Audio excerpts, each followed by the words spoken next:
नमस्कार दोस्तों, मैं श्रीवास्तव एक बार फिर से आप सभी का अपने YouTube चैनल जी के आर्ट पे स्वागत करता हूं।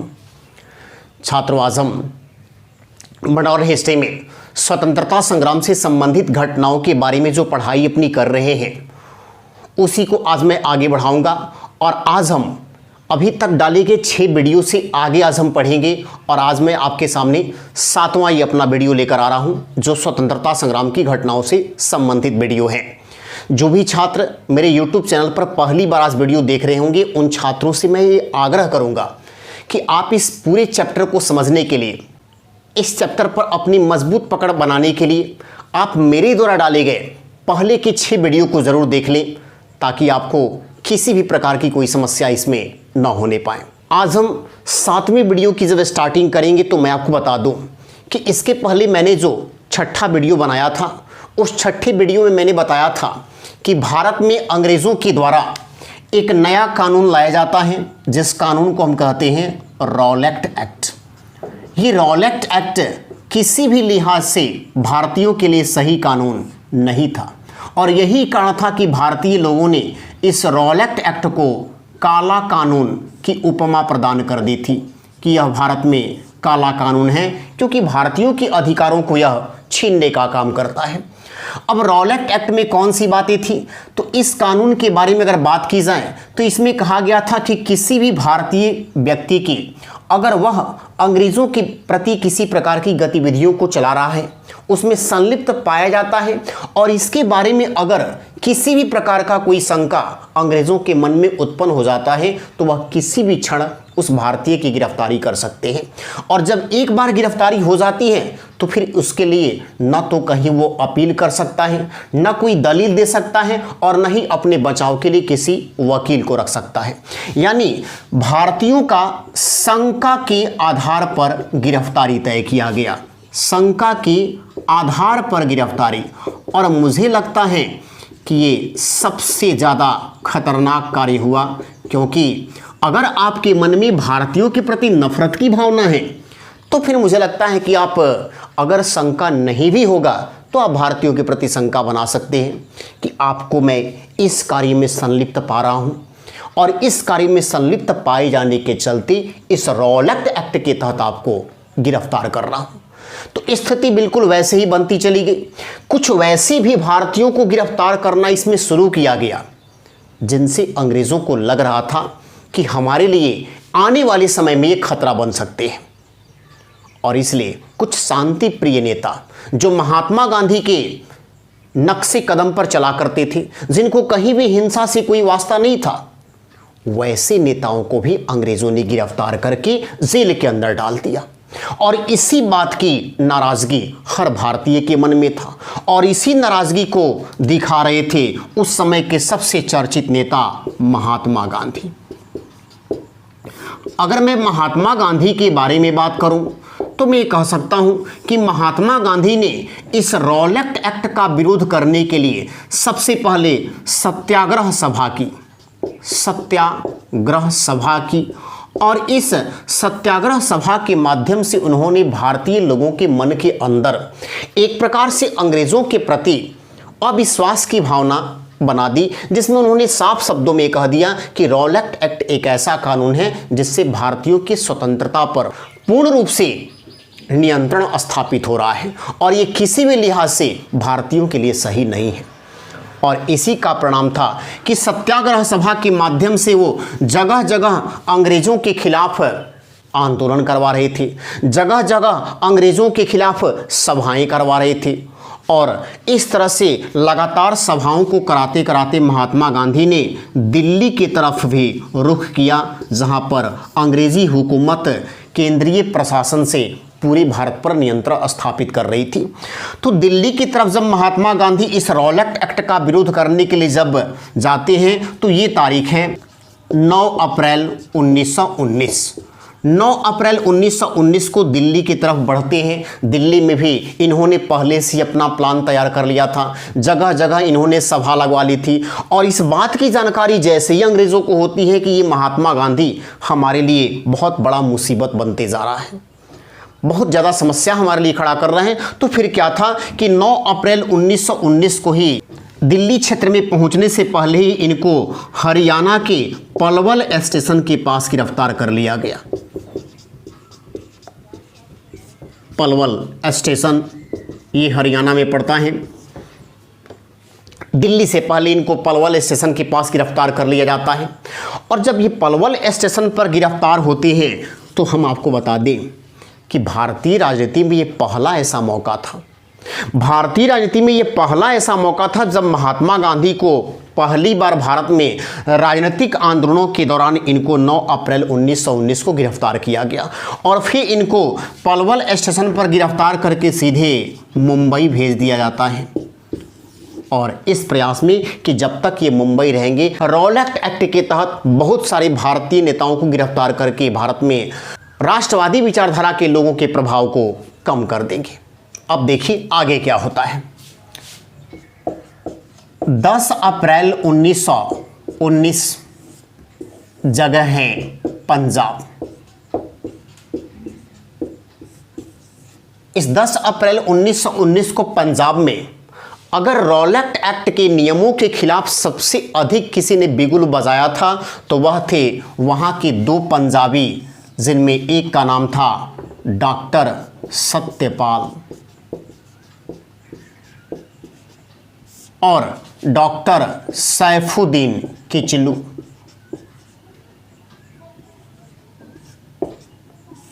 सैफुद्दीन किचलू ये दोनों लोग पंजाब में क्रांतिकारी विचारधारा को बढ़ा रहे थे और इनके क्रांतिकारी विचारधारा को बढ़ाने का सिर्फ एक ही उद्देश्य था कि कैसे भी हम रॉलेट एक्ट नियम को भारत से हटा सके, इस नियम की जो बुराइयां हैं उस बुराइयों को हमेशा हमेशा के लिए दूर कर सके। और इसी को लेकर पंजाब में इन्होंने क्रांतिकारी विचारधारा को बढ़ावा दिया था। और फिर 10 अप्रैल 1919 ईस्वी को डॉक्टर सत्यपाल और डॉक्टर सैफुद्दीन किचलू दोनों को गिरफ्तार कर लिया जाता है रॉलेट एक्ट के तहत और गिरफ्तार करके इनको जेल में डाल दिया जाता है। अब यहां पर क्या होता है कि डॉक्टर सत्यपाल और डॉक्टर सैफुद्दीन किचलू को जो अंग्रेजों के द्वारा अनैतिक रूप से गिरफ्तार कर लिया गया, रॉलेट एक्ट के नियमों को लगाकर इनको गिरफ्तार किया गया और ये साफ शब्दों में कहा गया कि ये दोनों पंजाब में हिंसा को बढ़ावा दे रहे थे, जबकि हिंसा से इन दोनों का कहीं कोई वास्ता नहीं था। ये तो सिर्फ अपनी विचारधारा को पंजाब में बढ़ा रहे थे कि रॉलेट एक्ट नियम हमारे देश के लिए खराब है, इस रॉलेट एक्ट नियम का विरोध होना चाहिए। लेकिन इन्होंने अपना विरोध शांतिपूर्ण तरीके से किया था, लेकिन अंग्रेज इनको हिंसावादी करार देते हैं और फिर दोनों को गिरफ्तार करके जेल के अंदर डाल देते हैं। और यही कारण था कि पंजाब के लोग डॉक्टर सत्यपाल और डॉक्टर सैफुद्दीन किचलू को जेल से बाहर निकालने के लिए अपना प्रयास करना शुरू करते हैं और इन्हीं प्रयासों के तहत ब्रिटिशर्स पर दबाव बनाने का प्रयास करते हैं कि कुछ इस तरह से इन पर दबाव बनाया जाए जिस दबाव के कारण इन दोनों को अंग्रेज रिहा कर सके। और इसी का एक परिणाम निकल कर आता है जिसको हम भारतीय इतिहास में कहते हैं जालियांवाला बाग हत्याकांड। तो जालियांवाला बाग हत्याकांड की अगर बात की जाए तो हम आपको बता दें कि जालियांवाला बाग पंजाब के अमृतसर जिले में है और पंजाब के अमृतसर जिले में जालियांवाला बाग में डॉक्टर सत्यपाल और डॉक्टर सैफुद्दीन किचलू की गिरफ्तारी के विरोध में एक शांतिपूर्ण सभा का आयोजन करने की बात कही गई और ये तय किया गया कि 13 अप्रैल 1919 को जालियांवाला बाग में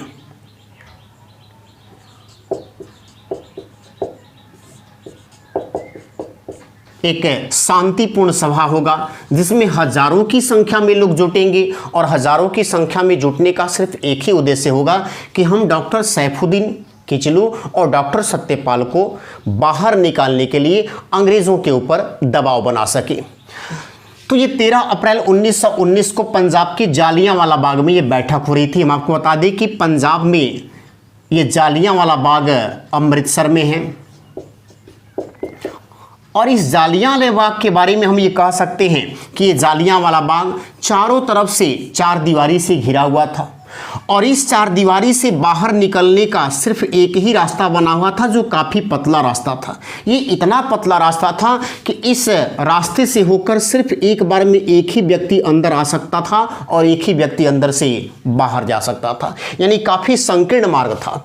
और इसी जालियांवाला बाग में भारतीयों के द्वारा यह तय किया गया कि इसमें 13 अप्रैल 1919 को एक शांतिपूर्ण बैठक होगी, जिसमें ये तय किए जाएंगे कि आने वाले समय में हमको किस प्रकार से अंग्रेजों के ऊपर दबाव बनाकर डॉक्टर सत्यपाल और डॉक्टर सैफुद्दीन किचलू को बाहर निकलवाना है। अब ये बैठक चल रही थी, और जब ये बैठक चल रही थी तो इस बात की जानकारी भारत के ही एक बंदे ने, जिनका नाम था हंसराज ने इसकी जानकारी जाकर उस समय के पंजाब के लेफ्टिनेंट गवर्नर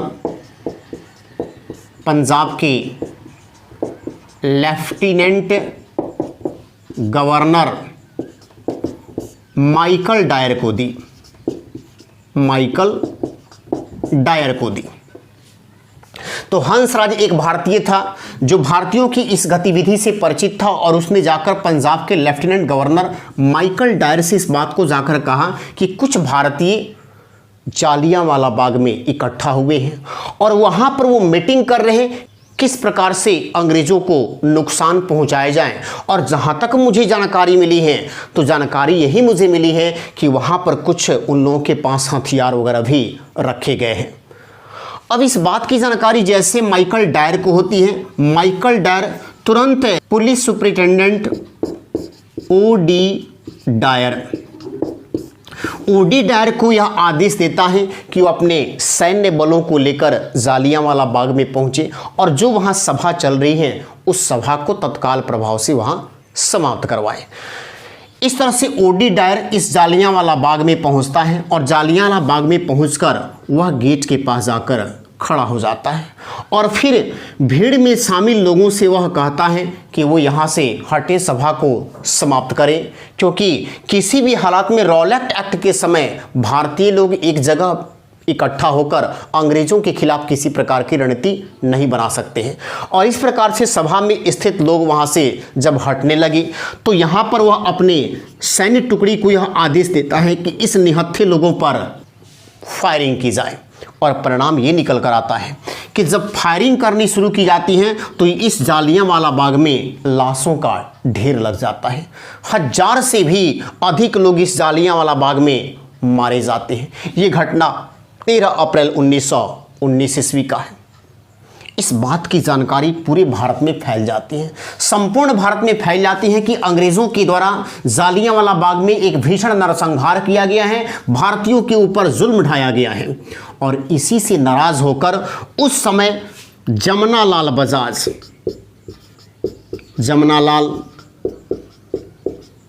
बजाज के द्वारा राय बहादुर की उपाधि लौटा दी जाती है। राय बहादुर की ये उपाधि उनको दी गई थी, इस राय बहादुर की उपाधि को लौटा दिया गया। उसी प्रकार से गुरुदेव रविंद्रनाथ टैगोर की, तो टैगोर के द्वारा सर एवं नाइटहुड की उपाधि लौटा दी गई, सर एवं नाइटहुड की उपाधि लौटा दी गई। महात्मा गांधी के द्वारा कैसर ए हिंद की उपाधि लौटा दी गई। तो कैसर ए हिंद, सर, नाइटहुड, राय बहादुर, एक एक करके उपाधियों को लौटाने का दौर शुरू हो गया। लेकिन क्या इससे जालियांवाला बाग हत्याकांड का जो दोषी था उसके खिलाफ कार्रवाई संपन्न हो जाती है? क्या हमारे 1000 लोगों की मौत के लिए सिर्फ उपाधियों को लौटा देने से काम चल जाता?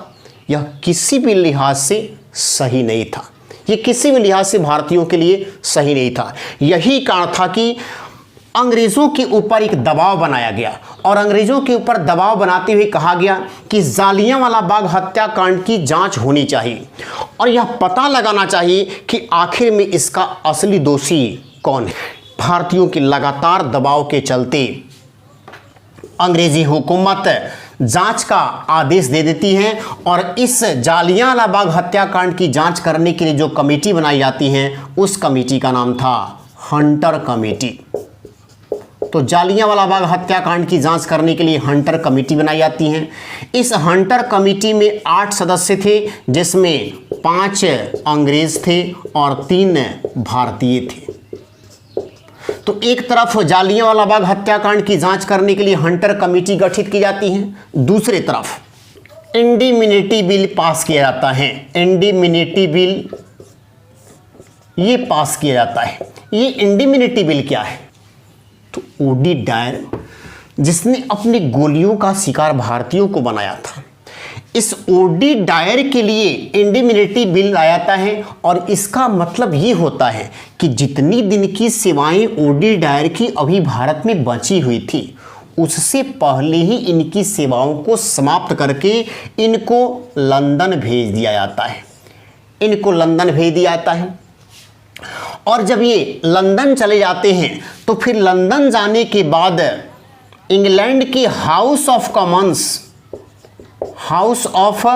कॉमन्स में एक सम्मान समारोह आयोजित किया जाता है।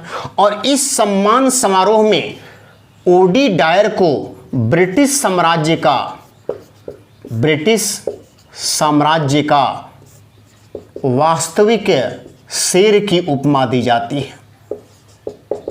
ब्रिटिश साम्राज्य का वास्तविक शेर की उपमा ओडी डायर को दी जाती है। और यही नहीं, बल्कि इनको 2600 पाउंड की राशि भी दी जाती है। 2600 पाउंड की राशि भी इनको दी जाती है तथा साथ ही साथ इनको सोर्ड ऑफ ऑनर से सम्मानित किया जाता है। ये सोर्ड ऑफ ऑनर क्या है?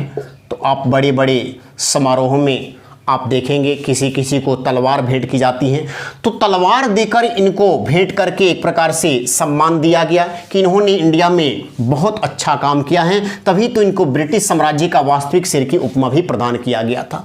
तो एक तरफ देखिए, एक तरफ जहां जालियांवाला बाग हत्याकांड की जांच हो रही है, हंटर कमेटी जांच कर रही है, जिसमें यह पता लगाने का प्रयास किया जा रहा है कि इस जालियांवाला बाग हत्याकांड का वास्तविक दोषी कौन है, और दूसरी तरफ जिसने ये कांड किया उसको इंग्लैंड में सम्मान दिया जा रहा है।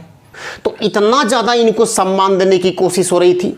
और इधर दूसरी तरफ देखिए, हंटर कमेटी में 5 अंग्रेज, 5 अंग्रेजों ने अपने प्रभाव का इस्तेमाल किया और अपने प्रभाव का इस्तेमाल करते हुए इस जालियांवाला बाग कांड के ऊपर क्या निर्णय दिया? तो इसमें यह निर्णय दिया गया कि यह जानबूझकर किया गया कार्य नहीं था। परिस्थितियां वैसी उत्पन्न हो गई थी जिस परिस्थितियों के आधार पर ओडी डायर को वैसा फैसला लेना पड़ा। यह एक प्रकार का मानवीय भूल है। इसको मानवीय भूल करार देते हुए ओडी डायर को माफ किया जाए। तो यहां पर देखिए, इंग्लैंड में सम्मान और भारत में कहा गया कि यह एक मानवीय भूल है, गलती हो गई है, और गलती तो इंसानों से होती रहती है। और वैसे भी भारतीयों, तुम्हें इतना कुछ ज़्यादा उछल कूद करने की आवश्यकता क्या है? 379 ही तो लोग सिर्फ मरे हैं, 379 लोग मरे हैं। और अगर मैं 379 लोगों की बात करूं तो तुम्हारे लिए बहुत बड़ी बात नहीं है, क्योंकि ये तो घंटे भर में इतने फिर से तुम वापस हो जाओगी। तो ये 379 लोगों की मौत के बारे में ब्रिटिशर्स के द्वारा बताया गया, लेकिन भारतीयों का कहना था कि इसमें 1000 से अधिक लोगों की मौत हुई थी। तो इस घटना का भारतीयों के ऊपर काफ़ी गहरा प्रभाव पड़ता है। एक तरफ ब्रिटिशर्स, जिसके द्वारा एक ही समय में 2 गलती कर दी गई, एक तो रॉलेट एक्ट जैसे खतरनाक कानून को लाया गया और दूसरी गलती जालियांवाला बाग हत्याकांड को कराकर। तो दोनों ही स्थितियां अंग्रेजों के लिए काफ़ी प्रतिकूल साबित हो रहा था। अब देखिए क्या हुआ। इस ओडी डायर के बारे में अगर बात करें तो ओडी डायर की मौत मलेरिया रोग के चलते हो गई थी, लेकिन इस कांड का एक और जिम्मेवार था माइकल डायर, जिसने ओडी डायर को यह आदेश दिया था कि वह जाकर घटना स्थल पर वहां सभा को हमेशा हमेशा के लिए समाप्त करे। तो माइकल डायर के बारे में क्या जानकारी मिलती है कि पंजाब का ही एक सिख था जिसका नाम था उधम सिंह। उधम सिंह ने तो ये फैसला कर लिया था इस जालियांवाला बाग हत्याकांड के बाद ही कि चाहे स्थितियां जो भी रहे, चाहे मुझे कहीं भी जाना पड़े, लेकिन जब तक इसके वास्तविक अपराधी को मैं मारूंगा नहीं, तब तक मैं चैन से बैठूंगा नहीं। और जानकारी मिलती है कि 1940 ईस्वी में इसी उधम सिंह के द्वारा माइकल डायर को हाउस ऑफ कॉमन्स के सामने इनको गोली मार दी जाती है, इनको मौत के घाट उतार दिया जाता है और तब जाकर भारतीयों का जालियांवाला बाग हत्याकांड का बदला पूरा होता है।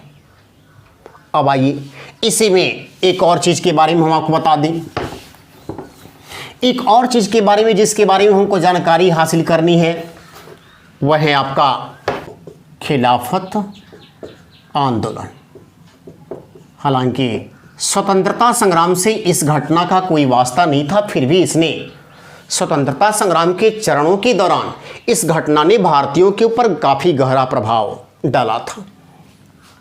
तो खिलाफत आंदोलन हुआ था 1919 ईस्वी में। आइए जानते हैं कि ये खिलाफत आंदोलन क्या है। खिलाफत में यहाँ पर एक देखिए शब्द छिपा हुआ है खलीफा, और मैं आपको बता दूं कि तुर्की एक देश का नाम आप सुने होंगे।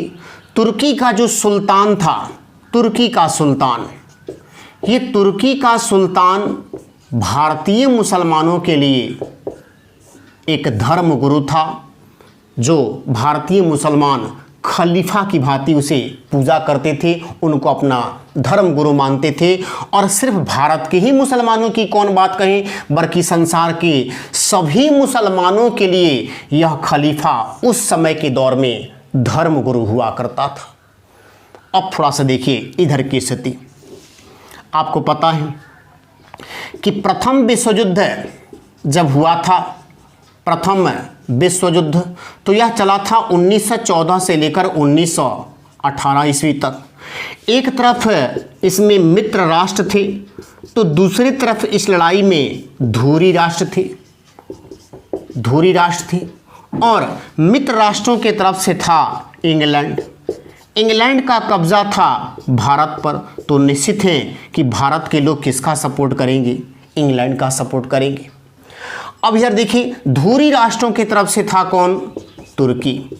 धुरी राष्ट्रों की तरफ से था तुर्की, और तुर्की के जो सुल्तान थे वह भारतीय मुसलमानों के लिए खलीफा, धर्मगुरु। अब स्थितियां यहाँ पर काफ़ी विचित्र हो गई।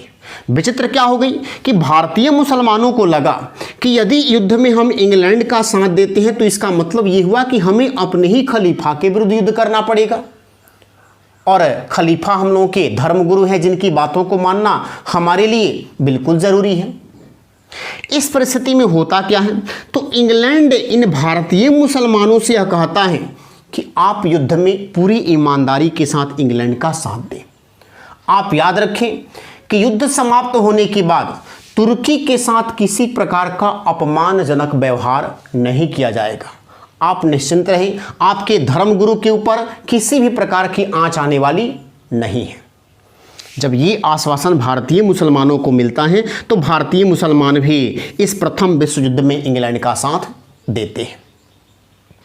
लेकिन इंग्लैंड की स्थिति देखिए, जैसे ही प्रथम विश्व युद्ध समाप्त होता है इंग्लैंड अपनी बातों से मुकर जाता है, और मुकर कर सबसे पहले वह तुर्की को 2 टुकड़ों में बांटता है, और तुर्की को 2 टुकड़ों में बांटने के साथ ही खलीफा की सारी शक्तियों को समाप्त कर देता है। इस युद्ध के लिए एक प्रकार से तुर्की को भी उत्तरदायी मान लेता है। अब ये सारी बातें जब होती हैं तो इससे भारत के मुसलमान काफ़ी नाराज हो जाते हैं। उन्हें लगता है कि इंग्लैंड ने हमें धोखा दे दिया। इसी समय तुर्की के खलीफा का समर्थन करने के लिए और अंग्रेज़ों का विरोध करने के लिए लखनऊ के 2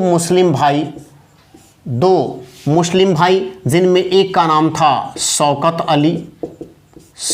अली और दूसरे का नाम है मोहम्मद अली। ये दोनों अली बंधु लखनऊ में सबसे पहले इंग्लैंड की इस धूर्ततापूर्ण कार्रवाई का विरोध करते हैं, और विरोध करने के लिए उस समय कामरेड समाचार पत्र में अंग्रेजों के खिलाफ आक्रोश प्रकट करते हैं। इस बात की जानकारी मिलती है महात्मा गांधी को, और महात्मा गांधी को जैसे ही इस बात की जानकारी मिलती है महात्मा गांधी पहुंचते हैं लखनऊ, और लखनऊ पहुंचकर मोहम्मद अली और शौकत अली से कहते हैं कि आक्रोश प्रकट करने से कुछ नहीं होगा, अगर करना है तो आंदोलन करो, आंदोलन करो इन अंग्रेज़ों के खिलाफ, क्योंकि इन लोगों ने आपके धर्म के लोगों को धोखा देने का काम किया है। शौकत अली और मोहम्मद अली कहते हैं कि भैया जितना मेरे बस में था उतना तो हमने कर दिया, अब मेरे से सिर्फ आक्रोश प्रकट हो पाता वो मैंने तो कर दिया, आगे क्या करना है ये सब हम लोगों के औकात की बातें नहीं हैं, न ही हम लोग ऐसा कर पाएंगे। तब महात्मा गांधी इन दोनों भाइयों को विश्वास दिलाते हैं कि यदि आप इन अंग्रेज़ों के खिलाफ आंदोलन करते हैं तो महात्मा गांधी आपका साथ देंगे। और इस प्रकार से महात्मा गांधी के बताए दिशा निर्देशों पर शौकत अली और मोहम्मद अली लखनऊ से शुरू करते हैं खिलाफत आंदोलन। सितंबर 1919 को खिलाफत कमेटी बनाई गई। सितंबर 1919 को खिलाफत कमेटी बनाई गई और फिर सितंबर 1919 को खिलाफत कमेटी के साथ साथ 17 अक्टूबर 1919 को पूरे देश में खिलाफत दिवस मनाया गया। महात्मा गांधी के नेतृत्व में पूरे देश में खिलाफत दिवस मनाया गया। नवंबर 1919 को खिलाफत अधिवेशन बुलाया गया। खिलाफत अधिवेशन बुलाया गया। अब देखिए उस समय अगर हम बात करें तो मुस्लिम वर्ग में सबसे बड़े कोई चेहरे थे तो वह थे मोहम्मद अली जिन्ना। मोहम्मद अली जिन्ना जी क्या कहते हैं, ये कहते हैं कि इस खिलाफत आंदोलन का भारत की आज़ादी से कोई वास्ता ही नहीं है, और जब इसका कोई वास्ता नहीं है तो मुझे लगता है कि एक खलीफा के पद को लेकर इस प्रकार से देश के अंदर आंदोलन करना, उस आंदोलन का समर्थन करना, इससे कोई वास्ता नहीं है। इसलिए मैं इस खिलाफत अधिवेशन या खिलाफत आंदोलन से कोई वास्ता नहीं रखता। ये कहना था मोहम्मद अली जिन्ना का। उन्होंने कहा कि मैं उस किसी भी कार्यक्रम का विरोध करता हूँ जो कार्यक्रम देश में आज़ादी की लड़ाई से परे हो। तो बहुत बड़ी राष्ट्रभक्ति की भावना इनके अंदर अभी तक बनी हुई थी उस समय तक। अब देखिए क्या हुआ, जैसे ही जिन्ना जी यह बात बोलते हैं, कांग्रेस के लोग गांधी से कहते हैं कि जब जिन्ना को अपने खलीफा से कोई वास्ता नहीं है तो गांधी जी आप इस खिलाफत अधिवेशन में भाग क्यों ले रहे हैं, आपका तो जाने का कोई मतलब ही नहीं बनता है। तो यहाँ पर गांधी जी कहते हैं कांग्रेस पार्टी से कि आज मुझे जो यहाँ पर मौका मिला है उस मौके को मैं कभी भी भुनाना नहीं चाहूँगा, क्योंकि यहाँ पर मुझे ऐसा दिख रहा है कि हिंदू और मुसलमानों की एकता आने वाले 100 वर्षों में नहीं हो पाएगी जो स्थिति अभी उत्पन्न हुई है। अर्थात मैं हिंदू और मुस्लिम की एकता की एक बहुत बड़ी उपलब्धि यहाँ पर देख रहा हूँ। इस तरह से गांधी जी ने खिलाफत अधिवेशन में मुसलमानों का साथ दिया था। और इस प्रकार से अगर हम देखें तो रॉलेट एक्ट जो भारतीयों के लिए सही कानून नहीं, जालियांवाला बाग ये भी भारतीयों के लिए सही नहीं, और कहीं ना हम कहीं ये भी कहेंगे कि खिलाफत आंदोलन भारतीय मुसलमानों के धर्म गुरु के ऊपर एक प्रकार से हमला किया गया था, जिसको लेकर ये खिलाफत आंदोलन चलाया गया था। तो हर प्रकार से इन तीनों घटनाओं में भारतीयों को कहीं ना कहीं नुकसान ही हुआ था। और इन 3 घटनाओं से गांधी जी काफ़ी दुखी होते हैं और इसी से दुखी होकर इन्होंने इन तीनों घटनाओं का जवाब देने के लिए आगे एक ऐसे आंदोलन की शुरुआत की जिस आंदोलन से अंग्रेज़ों की कमर तक टूट गई थी। अब ये गांधी जी आगे इन घटनाओं को लेकर अंग्रेज़ों को कैसे जवाब देते हैं, इस पूरे प्रकरण को जानने के लिए आप हमारे अगले वीडियो तक का इंतज़ार कीजिए। धन्यवाद।